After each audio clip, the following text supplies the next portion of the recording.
عام بات یہ ہے کہ اس معاہدے پر اسرائیل میں ٹرمپ پر شدید تنقید کی جا رہی ہے، اور اب تو یہ خبر بھی سامنے آ رہی ہے کہ اسرائیلی وزیر اعظم نیتن یاہو کو یہ خدشہ ہے کہ امریکہ اس معاہدے کے ذریعے عملی طور پر لبنان میں ایران کے اثر و رسوخ کو تسلیم کر رہا ہے، اور اسرائیل کو یہ صورتحال ایران کے جوہری پروگرام سے متعلق معاہدے سے بھی زیادہ تشویش میں مبتلا کر رہی ہے۔ مگر دلچسپ بات یہ ہے کہ اس سال کے آغاز میں نیتن یاہو کے کہنے پر امریکی صدر ٹرمپ نے مذاکرات کے دوران ہی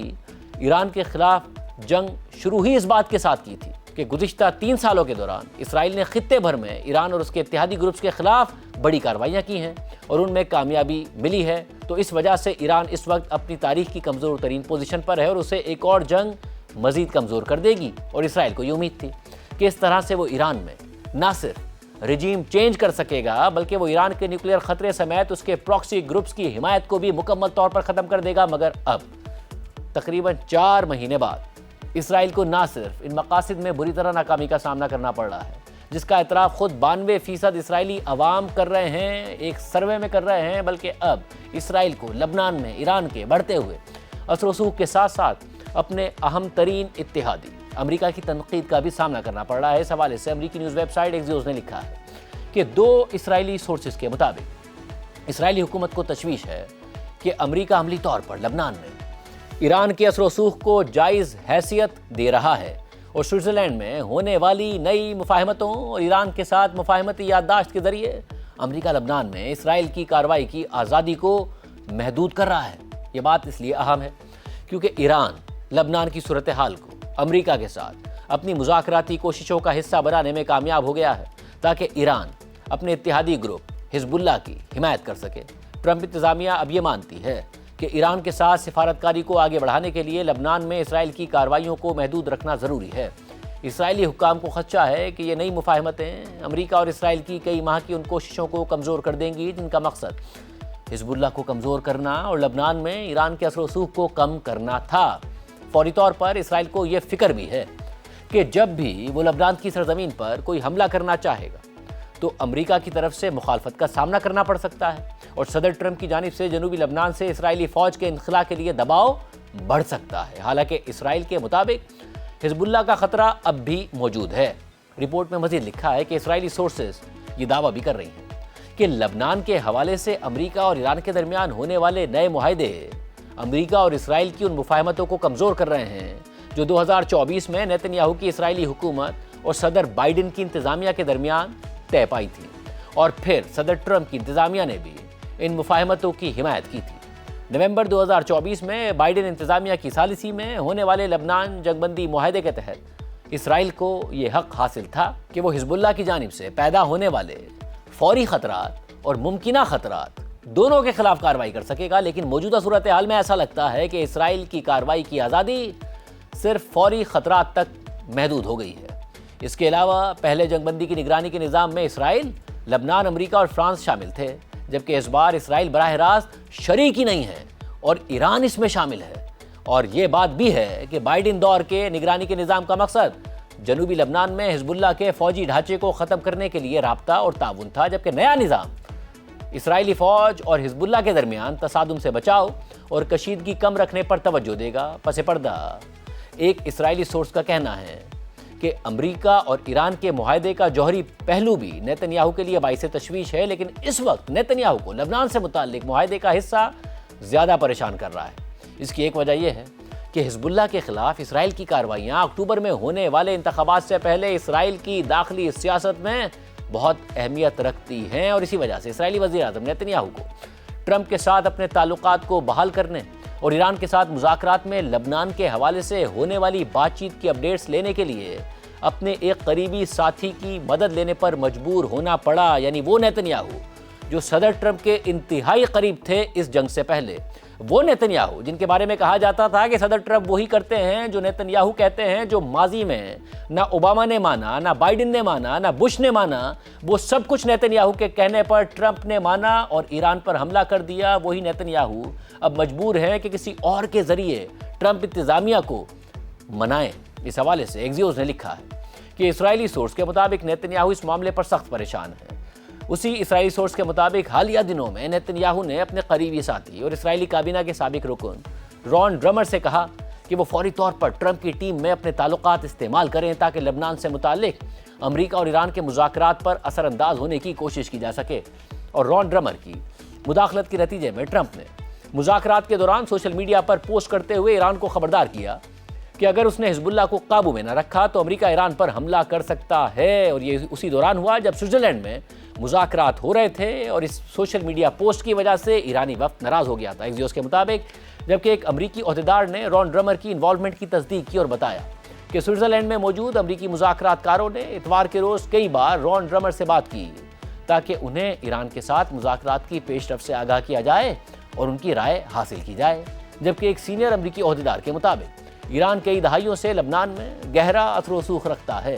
اس لیے اسرائیل کو لبنان کے حوالے سے قائم نئے میکینزم کے بارے میں فکر مند ہونے کی ضرورت نہیں۔ امریکی عہدیدار کا مزید کہنا تھا کہ اسرائیل اس میکینزم سے باہر نہیں ہے کیونکہ امریکہ اس میکینزم کا حصہ ہے، مگر پھر مبینہ طور پر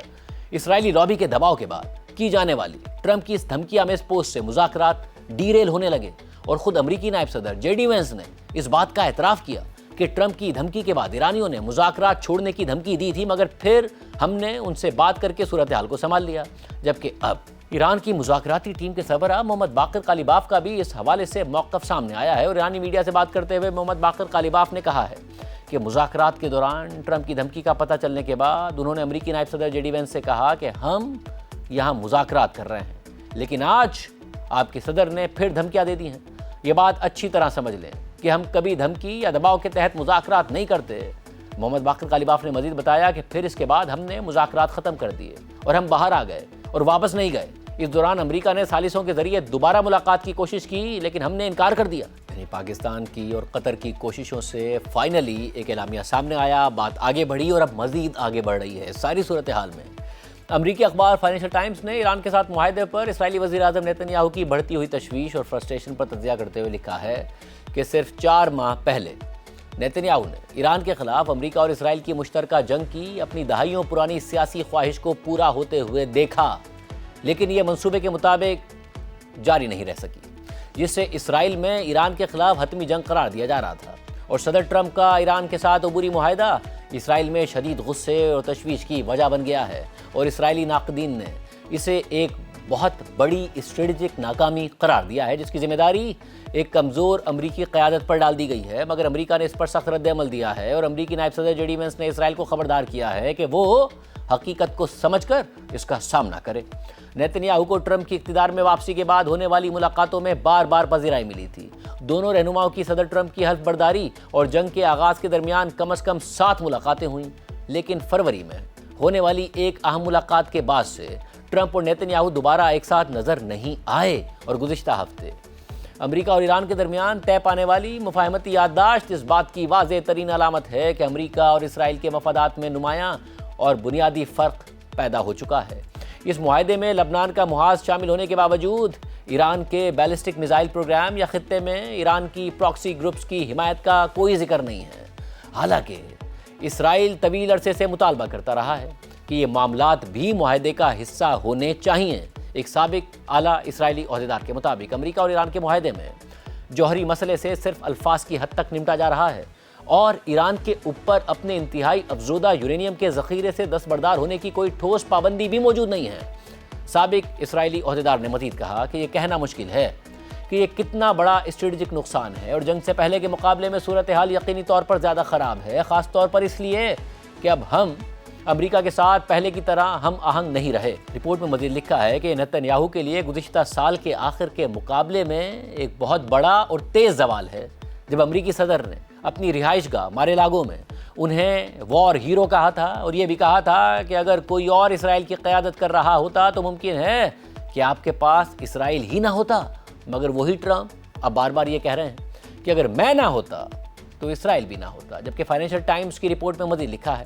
کہ وہ لمحہ شاید نیتن یاہو کے انتہائی جارحانہ سیکیورٹی ڈاکٹرائن کی بلند ترین حد ثابت ہوا،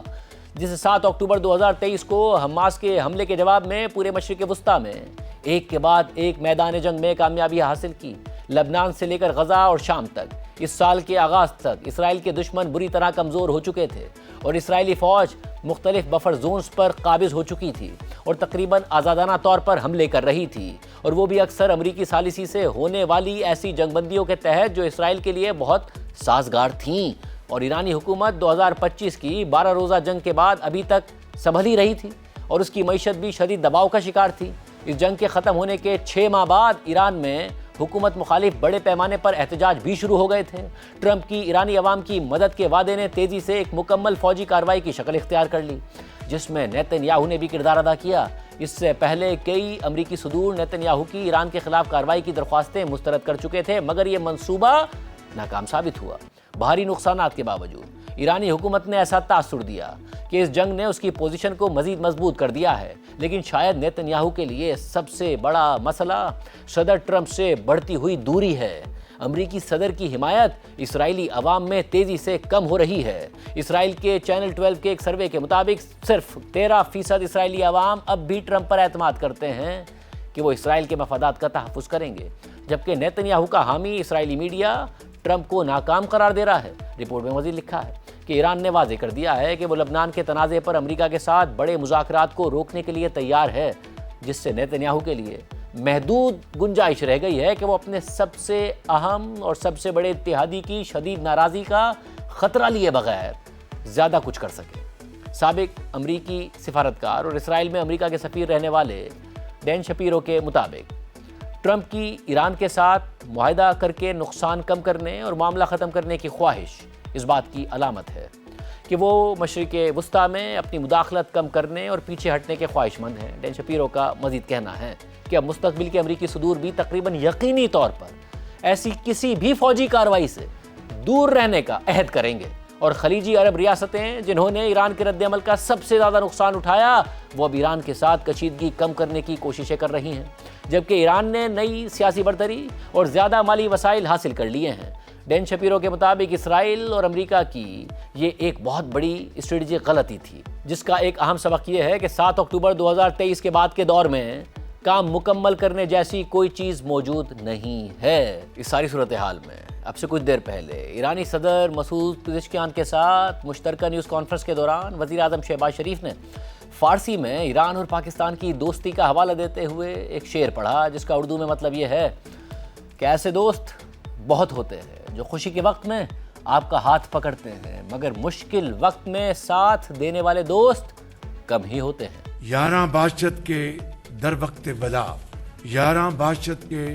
در وقت بلا، دست گیرت از رفیق مبتلا، ورنہ در روز خوشی او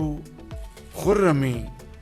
یار بسیار است و یاری کم کمی۔ اور جہاں اسرائیل ایران کے بیلسٹک میزائل پروگرام پر پابندیاں چاہتا ہے، تو آج وزیر اعظم شہباز شریف نے ایرانی صدر کے ساتھ وفود کی سطح پر ملاقات کے دوران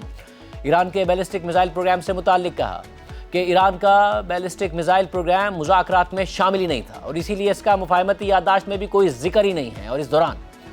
وزیر اعظم شہباز شریف نے ایران کے میزائل پروگرام پر دنیا کے دوہرے معیار پر تنقید کرتے ہوئے کہا کہ ایسا نہیں ہو سکتا کہ دنیا کے باقی ممالک کے پاس تو بیلسٹک میزائل ہو سکتے ہیں، لیکن ایران کے پاس نہیں ہوں گے۔ This MOU does not mention about ballistic missile. It was never on the agenda, and Iran side never wanted to even discuss about it. So there should be no second thoughts about it. It must not be misconstrued, because there are spoilers all over the world to scuttle this peace deal. They don't want Iranian nation, great nation, to come out of the ashes of war and touch the zenith of glory. They cannot be double standards, two standards, that some countries can have ballistic missiles and Iran shouldn't have. Cannot digest this kind of duplicity. So I think I wanted to make it very clear that the MOU does not mention about ballistic missiles at all. یہ بات واضح ہو کہ جنگ سے پہلے امریکہ اور اسرائیل کے مطالبات میں سے یہ ایک مطالبہ تھا کہ ایران کا جو میزائل پروگرام ہے، بیلسٹک میزائل پروگرام ہے، اس پر پابندیاں ہونی چاہیے، اسے محدود کیا جانا چاہیے۔ وزیر اعظم پاکستان اس حوالے سے دو ٹوک موقف دے رہے ہیں، حالانکہ اسرائیل کی آج بھی یہ خواہش ہے